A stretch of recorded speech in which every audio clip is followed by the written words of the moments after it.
How does our body know when we are full? How does it know when we've had enough to eat? There are several factors that are at play here.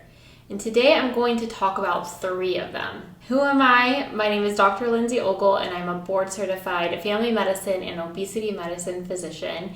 And I talk about this all the time with my patients in my telehealth clinic, Missouri Metabolic Health. I also talk about this on Instagram and TikTok, where you can follow me at Dr. Lindsay Ogle. The links will be below, as well as my weekly videos here with you. So subscribe so you don't miss any of those. It seems simple. We're hungry or we're full. But a lot goes on in between and behind the scenes. While I'm not going to get into the nitty-gritty details, I'm going to talk about 3 major overarching concepts. The first is when our stomach feels physically full. Now, our stomach is a muscular organ and it can stretch. And once it's stretching, there are receptors that are telling our brain that it is getting full to the point where it's needing to stretch and become larger.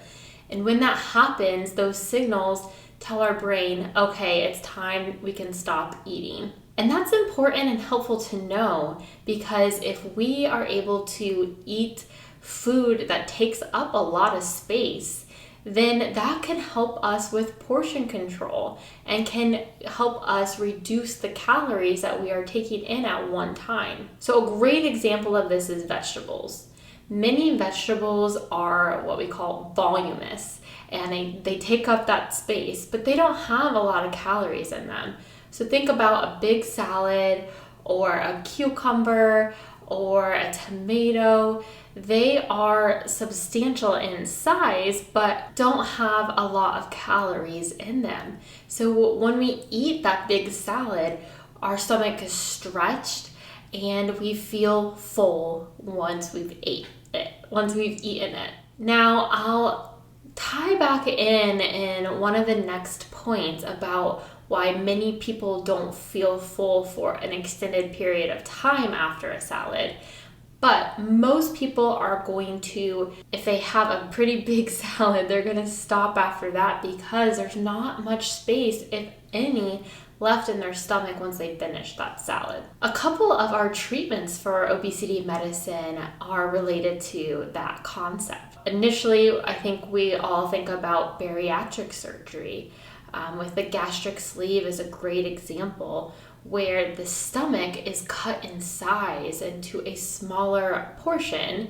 So instead of kind of being like a balloon shape, it's more like a banana shape.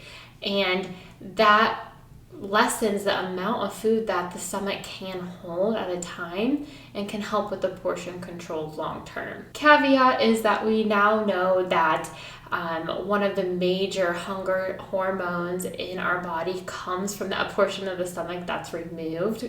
It's called ghrelin, and so that also plays a major role in why the gastric sleeve or sleeve gastrectomy is so powerful at helping with weight loss. It's not just the volume, it is also the control or the decrease in ghrelin. But the volume does play a role. This is also why the medical device Plenity is effective at helping with weight maintenance. Plenity is not the most popular treatment option, but it is available. And what it is are actually capsules that you swallow before eating, and you drink it with water, and once it settles in the stomach, they expand and take up space in the stomach and help, again, with the portion control during that meal. This is also where taking fiber or Metamucil can be helpful prior to meals, because again, that's filling up the stomach, so you're full faster and eating less during that time. Number 2 is something interesting called the protein leverage hypothesis. What this hypothesis speculates is that protein is one of the major drivers of our hunger. In other words, our body is going to continue to be hungry until it has the amount of protein that it needs to maintain its function, to build muscle. And that includes muscles like the heart and the stomach and other organs that we need to function as humans and build our building blocks of hormones and other signals throughout the body. I'm curious if you've ever noticed this.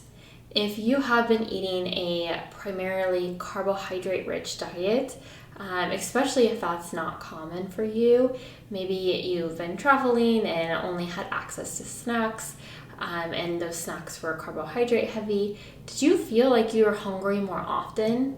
I know I definitely have, and of course this is just my experience, but I tend to feel less hungry when I have regular amounts of protein.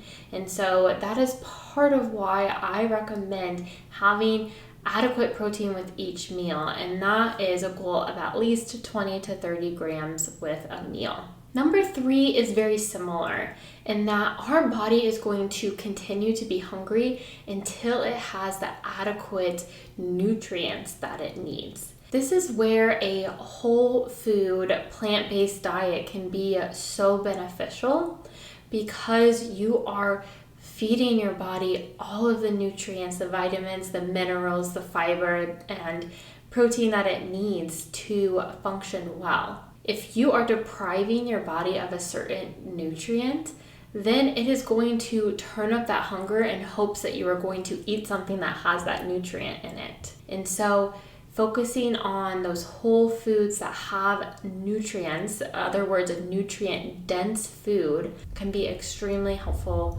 for hunger management and ultimately weight management and health.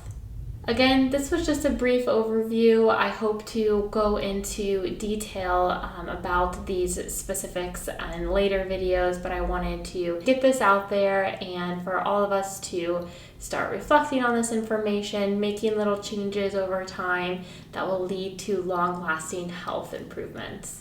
So follow for a new video every Monday and check out my social media. I post most days of the week, and that is a great way to interact with me. And if you live in Missouri, I would love to have you as a patient. Please check out MissouriMetabolichealth.com.